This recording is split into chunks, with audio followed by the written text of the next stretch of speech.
오늘 설교 제목은 감사를 선택하는 사람들입니다. 추수감사 주일입니다. 해마다 이맘때가 되면 많은 성도들이 감사를 생각하고 감사를 찾아서 감사한 마음을 이웃과 함께 나눕니다.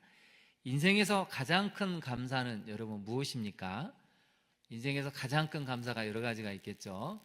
어떤 분은 자녀일 수도 있고, 또 물질일 수도 있고, 성공일 수도 있고, 우리 자녀가 취업을 할 때, 또 대학을 갈 때, 결혼을 할 때, 아이를 낳았을 때, 또 인생에 큰 기도 제목이 있었는데 응답받았을 때 우리는 감사에 대해서 생각하게 되고, 우리 인생의 가장 큰 감사가 무엇이는지 해마다 그것을 떠올리면서 또 감사의 시간을 갖기도 합니다.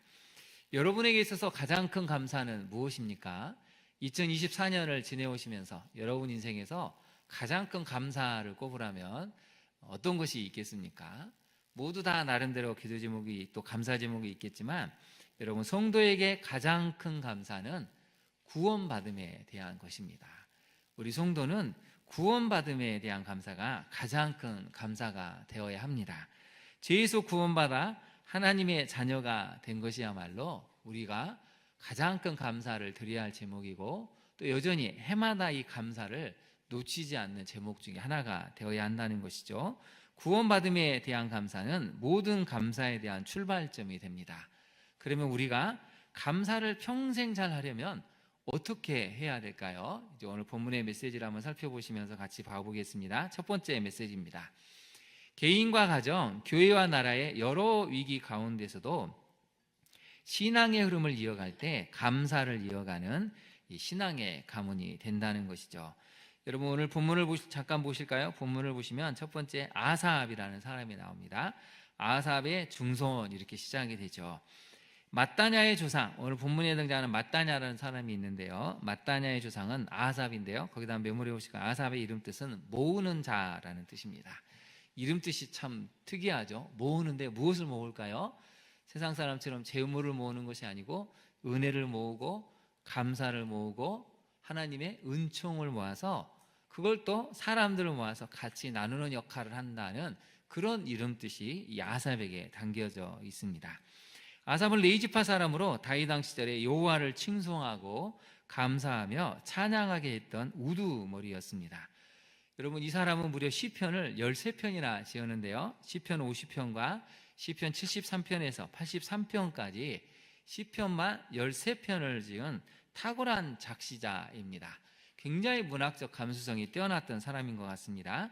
또 시편을 읽다 보면 많은 음악 용어들이 나오죠. 마스길, 셀라, 기띠, 또 알다스웻 같은 많은 음악 용어가 나오는데, 이 아삽이라는 사람이 연주를 하면서 찬양, 이 오케스트라를 인도하면서 이런 많은 음악적 용어를 사용하면서 부르게 했던 당대의 뛰어난 음악가였다는 것도 알려주고 있습니다. 요즘식으로 표현하면 뛰어난 전문 찬양 사역자라고 할 수가 있습니다. 히스기야 왕 시대는 어느 정도였냐면, 히스기야 왕이 모여서 예배를 드릴 때 다윗과 선견자 아삽의 시로 여호와를 찬송했다는 기록이 나옵니다. 위대한 다윗 왕의 그 유명한 시편 23편뿐만 아니라 무수한 시편이 있었는데, 다윗 왕의 시편뿐만 아니라 아삽의 시편도 같이 노래하고 연주할 정도로, 그 정도로 이 아삽은 하나님에 대한 진실함 또 탁월한 실력을 갖고 있었다는 것이죠. 나중에 이제 아삽에 대해서 한번 살펴볼 텐데요, 이 아삽의 시편을 읽어보면 우리의 모든 신앙생활의 여정이 이 시편에 다 담겨져 있습니다. 다윗 왕이 세웠고, 또 다윗 왕 곁에서 왕을 모시면서 평생 하나님만을 찬양하고 기쁨과 감사 속에서 인생이 마무리될 줄 알았는데 중간에 일이 하나 생깁니다. 여러분이 잘 알았던, 그렇게 존경했던 다윗 왕이 밧세바 간음을 하는 엄청난 사건이 일어나게 되죠. 밧세바의 남편을 죽이고 은폐하고 거짓말을 행하고 음란을 행하고 남의 아내를 가로채는 상상할 수 없었다. 설마 이스라엘 중에도, 백성 중에도 그런 사람이 있으면 이게 이해가 될까 말까 했는데, 가장 최근접에서 그렇게 존경했던 왕이 이런 끔찍한 죄악을 저지르니까 여러분 아삽의 마음은 어떻겠습니까? 엄청난 충격과 아픔과 고통을 겪습니다. 또한 이 아삽의 후손들도 하나님을 찬양하는 자리에 섰는데요, 예루살렘이 멸망하는 그 광경을 또 지켜봐야 했습니다. 아삽의 후손들은 늘 하나님을 찬양하면서 하나님이 우리를 지키십니다, 보호하십니다. 그리고 우리가 하나님께로 돌아가면 하나님 우리를 반드시 보호하시고 새롭게 부흥시키실 것입니다, 이렇게 찬양을 했는데 눈앞에서 나라가 망했습니다. 예루살렘이 불타고 성벽이 무너지고 많은 사람들이 죽고 다치고 자신들도 바벨론으로 포로로 끌려가는 삶을 살게 되었습니다. 여러분, 끌려갔던 아삽의 후손들, 찬양했던 아삽의 후손들이 바벨론에서 얼마나 많은 수치와 조롱을 받았겠습니까? 너희가 믿었던 신을 한번 찬양하는 노래를 불러봐라. 이방인들 앞에서 죽지 못해서 어쩔 수 없이 노래를 불러야 했던 그 무수한 수치와 아픔을 겪었던 사람들이 아삽의 후손들이었다는 것이죠. 그런데 여러분, 놀랍게도 그 속에서도 이 아삽의 후손들은 믿음을 잃지 않았다는 것입니다. 그래서 느부갓네살 왕부터 시작해서 바벨론 시대의 역사가 바뀌면서 드디어 고향으로 돌아가도 좋다라고 했을 때 1차 포로기한 때 귀환하는 사람들이 느헤미야의 기록으로 등장을 합니다. 여러분 17절 한번 보실까요? 마따냐도 바로 그 사람 중에 한 사람인데요. 마따냐도 포로에서 돌아가도 된다 하니까 다시 고향으로 돌아가는 선택을 했습니다. 그래도 어찌됐든 이제 바벨론에서 살아남았고 초기에 그 죽을 것 같은 고통을 견뎌내니까 인정도 받고 굉장히 좋은 관리도 되고 나름 삶이 윤택해졌는데, 하나님께서 예레미야가 말씀하셨던 것처럼 이제 70년 만에 돌아갈 수 있는 상황이 되니까 기꺼이 돌아가는 선택을 했다는 것이죠. 그래서 아삽의 후손인 마따냐를 통해서 다시 한번 감사와 찬양의 역사가 이제 예루살렘에 울려 퍼지게 되는 것이 느헤미야 1장부터 11장까지의 내용입니다. 우리 적용을 한번 해볼까요? 여러분, 신앙의 흐름이 끊길 만한 위기와 환난을 만났습니까? 아삽처럼 다윗 왕의 끔찍한 재앙을 보고 나 이래서는 도저히 성도들을 신뢰할 수가 없다, 내가 믿었던 사람에게 배신을 당하고 교회의 상처를 받아서, 여러분 혹시 신앙이 끊길 만한 위기, 환난을 겪었던 적이 있으십니까? 그럼에도 불구하고 사랑과 상황을 탓하지 않고 하나님만 바라보면서 이 아삽의 후손들처럼 그 흐름을 만들어가고 이어가고 있습니까? 두 번째 메시지를 한번 살펴볼까요? 마따냐처럼 기도와 감사를 잃어버린 이들을 위로하고 되찾아주는 성도가 되어야 한다는 것입니다. 마따냐는 바벨론에서 누릴 수 있는 삶을 포기하고 예루살렘으로 귀환을 합니다. 나라가 망해서 미래와 희망이 보이지 않습니다. 절망과 시리에 빠져서 도저히 빛을 찾을 수가 없는 이 예루살렘으로 돌아가서 그 땅 백성들에게 예배를, 찬양을, 감사와 기도를 살려내기 위해서 이 마따냐가 돌아오게 됩니다.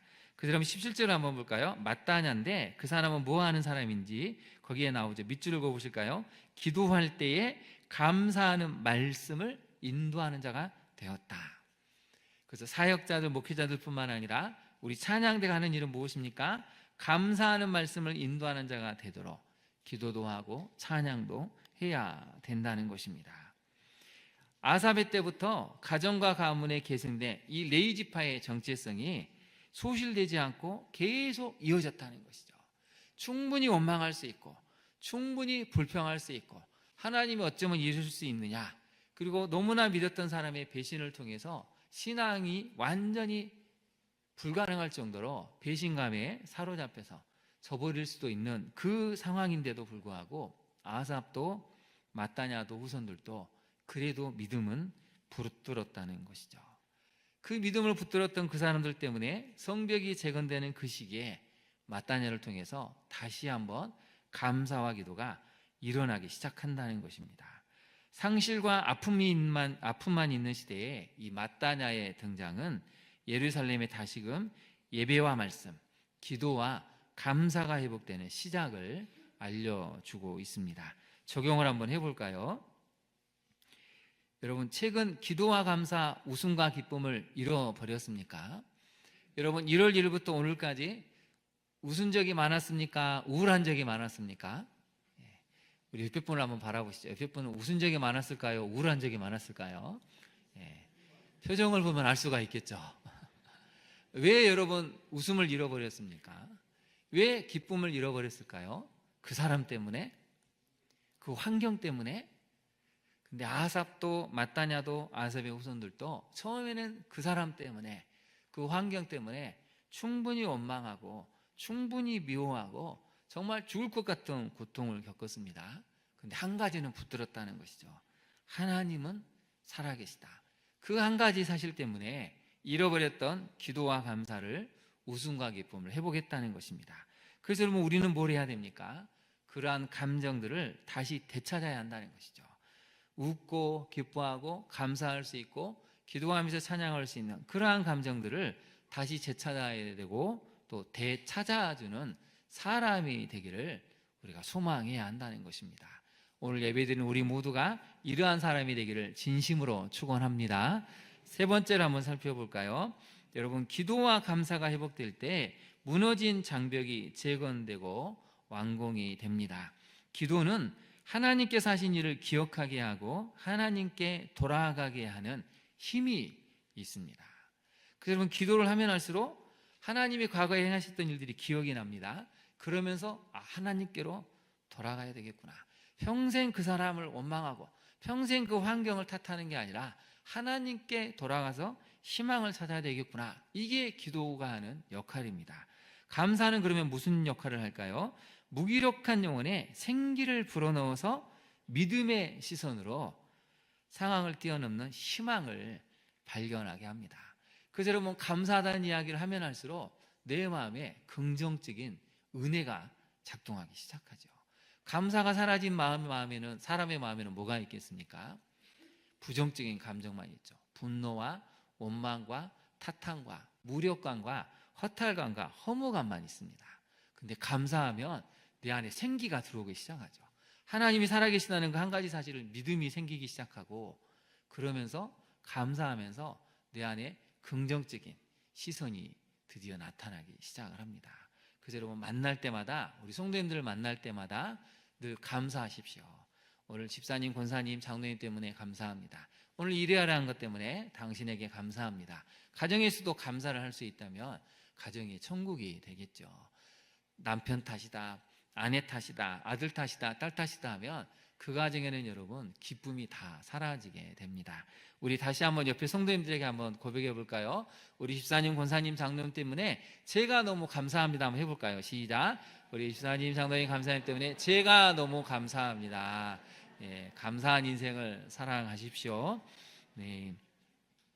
그래서 이 마따냐를 통해서 무력감과 침체 속에 빠진 이 공동체가 다시 한번 일어설 수 있는 동기를 부여받게 됩니다.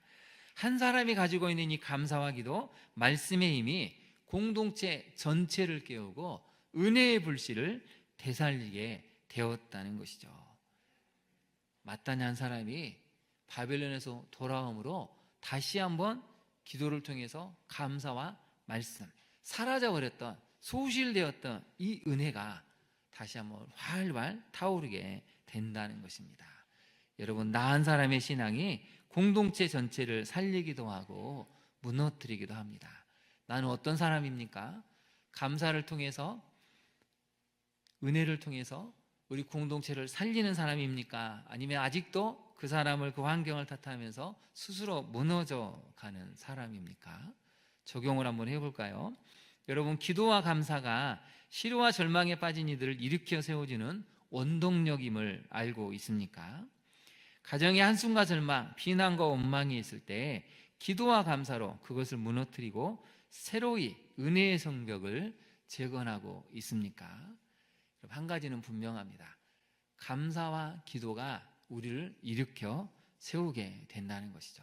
그래서 우리가 은혜를 간구해야 됩니다. 은혜를 간구하면 우리 안에 설명할 수 없는 감사가 나오게 되고 기도의 자리를 찾게 된다는 것이죠. 오늘 주수감사절에 참여하신 모든 분들, 남은 2달의 여정이 기도와 감사로 충만해져서 여러분의 가정의 울타리가 든든히 세워지고 무너진 모든 삶의 성벽들이 다시 재건되는 은혜의 역사가 있기를 진심으로 축원합니다. 우리 함께 기도하도록 하겠습니다. 오늘 주신 말씀을 생각하고 하나님, 잃어버렸던 감사와 기도를 회복하게 하옵소서. 또 무엇보다도 나 한 사람 때문에 꺼져갔던 신앙의 불씨, 은혜의 불씨가 활활 타오라서 내가 살아나고 가정이 살아나고 우리 교회가 새로워지고 이 땅 대한민국이 다시 한번 새로워진 은혜가 될 수 있도록 우리 시간 주님의 이름을 부른 다음에 기도하도록 하겠습니다. 주여, 이 시간 간절히 간구합니다.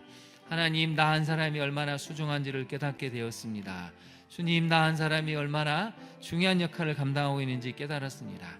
하나님, 교회에서 신앙생활 하다 보면 그 사람 때문에 내가 시험에 들고 배신감을 느끼고 도저히 신앙생활을 할 수 없을 것 같은 너무나 극심한 배신감에 치를 떨어 신앙을 떠나고자 하는 그런 아픈 마음도 있을 때가 있습니다. 그러나 아삽이 다윗 왕의 끔찍한 재앙을 보고도 그래도 하나님을 바라보며 그 위험한 시기를, 그 힘든 시기를 이겨냈던 것처럼 우리도 하나님, 사람에게도 받은 시험을 이겨낼 수 있는 힘과 용기를 주옵소서.